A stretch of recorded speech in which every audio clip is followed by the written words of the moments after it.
Ladies and gentlemen, welcome to Willamette National Cemetery. You've all gathered here today to honor your loved one. On behalf of the director and the cemetery staff, you have our very sincere condolences. We will now proceed with honors, which includes a 3-volley rifle salute, the playing of taps, and the folding and presentation of our United States flag.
United States Air Force, and a grateful nation.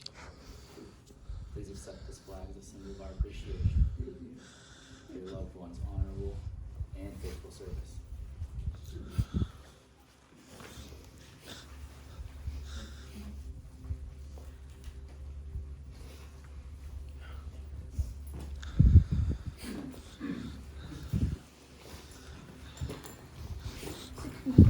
We would like to present you with this Presidential Memorial Certificate which honors his service. Is there anyone here at this time that would like to speak for the family? Folks, you can come on in and fill in this area now that Honor Guard is merged out.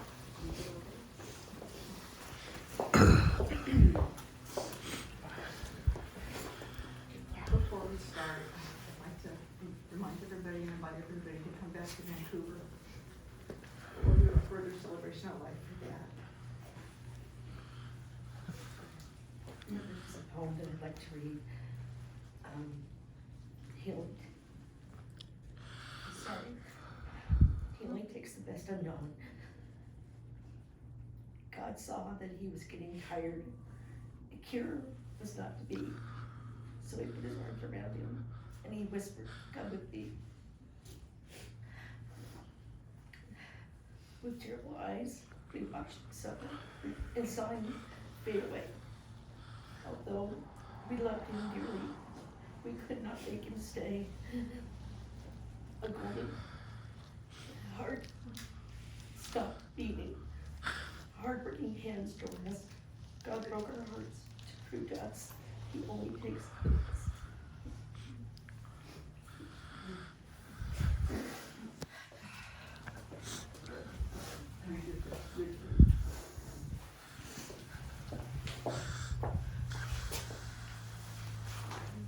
Dad would be so proud of all of you.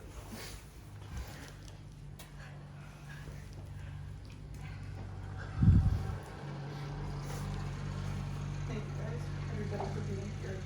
Honor our dad, Bennett Lee Guth. Son, a brother, a husband, a grandfather, and a veteran, and a friend to all. To Jill and I, he's Dad. And once the grandchildren started to come into the picture forever, he became Bompy.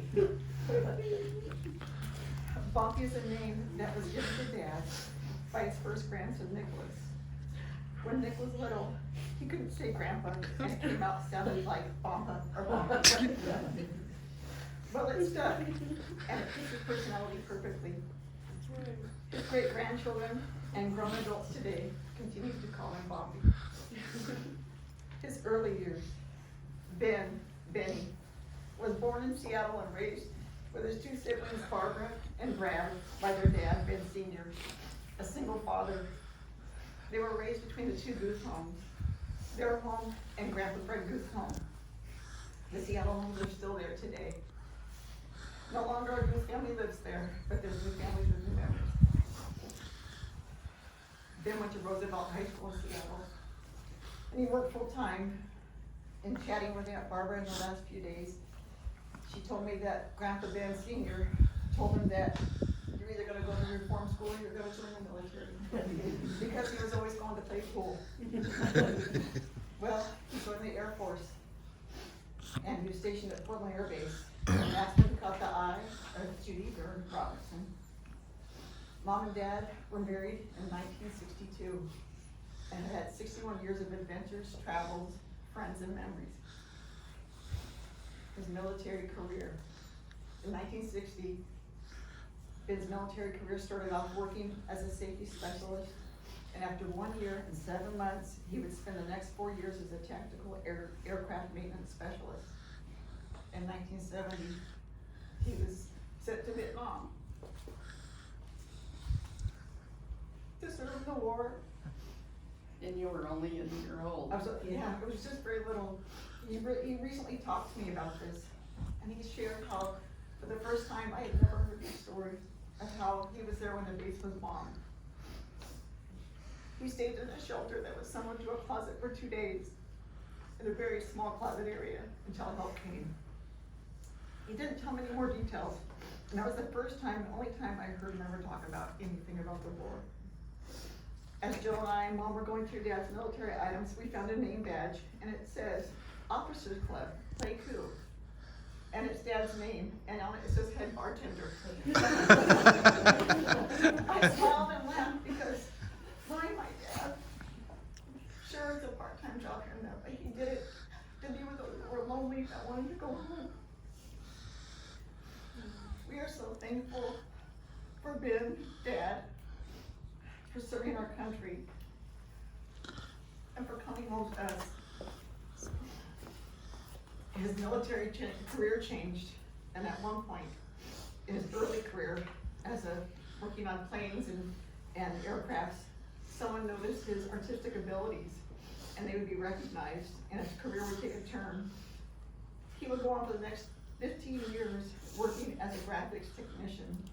Now imagine, creating media in the 1970s with no computers. It was all done by hand back then, and his patience and need for perfection showed in all of his work. His talents always shined. His artistic abilities not only allowed him to do something he loved and enjoyed, he was able to provide a life of adventure and incredible memories for Mom, Jill, and I. Dad's career choice also provided opportunities for family and friends to come and join our adventures and to be a great part of many memories, all of them that were made. In the last few days of Dad's life, he shared with me that he loved living in Hawaii and how it will always be our true home. It was where the four of us spent the most time as a family together.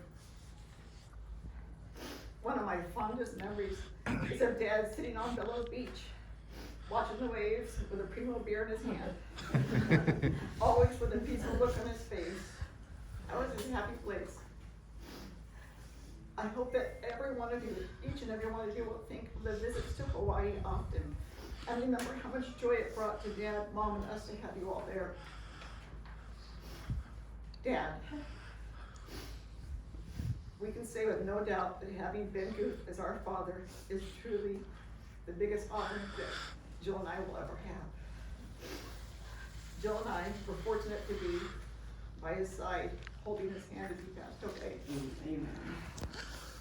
We assured him that we will take care of Mom and take care of everything here, and that we loved him, and it was okay to go.